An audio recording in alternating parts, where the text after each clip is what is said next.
Mtazamaji wa Keke TV, niko na mwana Yanga, nadhani mnamuona alivyopendeza. Kwa kweli hayawi leo yamekuwa. Naongea na mwana Yanga kuhusiana na mechi ya jana Yanga dhidi ya Azam. Tuone ni nini sasa anachoweza kusema. Maana unajua mtu anapofanya vizuri lazima anakuwa na tambo fulani. Sawa kabisa. Jina la kwanza Bova. Bovali. Sana. Anasema anaitwa Bovali. Sasa Bova, jana mmefanya vizuri sana. Ndio. Mmemfunga Azam. Ndio. Ni nini gani aliyoitumia kurudia? Ndio. Ni nini unachofikiria mwalimu alichokifanya jana mpaka mechi ya Azam ikawa rahisi kiasi hicho? Kwa sababu cha kwanza slogan ya Yanga. Tukianzia kwenye ligi mpaka sasa hivi slogan yetu tunajiuliza kwamba walipataje draw? Mtu yeyote aliyepata kwa draw sasa hivi anapigwa. Tulianzia kuambia City, akara sita. Tukajihoji, wakasema kuna muungano, tukasema haina shida, tukaenda Zanzibar. Alipata draw huku bara, Zanzibar amekula mbili. Sasa hivi slogan ya Yanga aliyepata draw sasa hivi ni dozi kwenda mbele.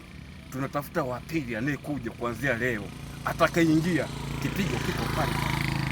Wakati Yanga ana draw mechi kadha wa kadha, watu walisema Yanga ameshuka kiwango. Wewe hili unalisemaje? Hapana.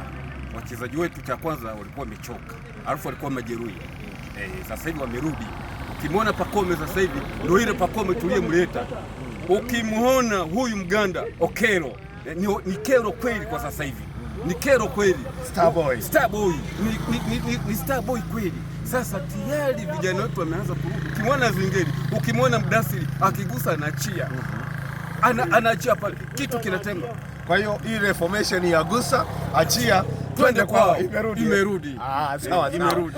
Nimeona kwa mechi kadha wa kadha hapa, naona kocha sasa hivi ameamua kutumia vizuri matumizi ya nafasi. Anaziba nafasi alafu anapata matokeo. Hili unalisemaje? Kwa sasa hivi kama ni hali ya hewa, ameanza kuzoea hali ya hewa. Sawa. Ameanza kuzoea hali ya hewa. Hatuna shida sasa hivi. Hatuna shida, ni yeyote anayekuja. Ndio maana waliona walipata draw wakashangilia. Sisi tuliumia mpaka leo, ndio maana tukilala tunasema walipataje draw. Sasa hivi akija mtu anakula.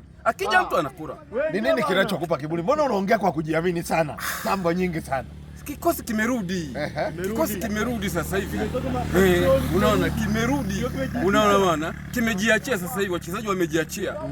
Wanafanya tunavyohitaji kama wananchi sisi. Ni nini unachowaambia sasa wapendwa watazamaji wa Keke TV, wale wanaotutizama kuhusiana na mechi ya jana? Yaani maana yake ni nini unachowaambia? Watufuatilieje?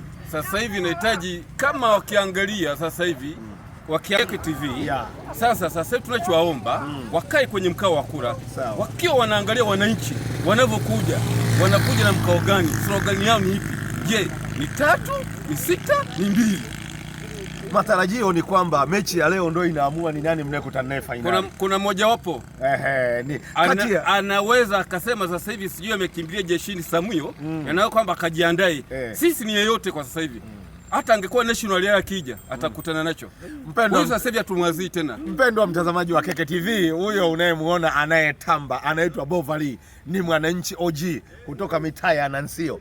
Basi ni kuombe utufuatilie katika mitandao ya kijamii. Facebook tunapatikana kwa jina la Keke TV, Instagram Keke TV, YouTube tunapatikana kwa jina la Keke TV, X pia tunapatikana kwa jina la Keke TV. Ni kuombe sasa ufuatilie channel zetu ili uwe wa kwanza kupata update zetu. Kwaheri na bye bye. Enjoy.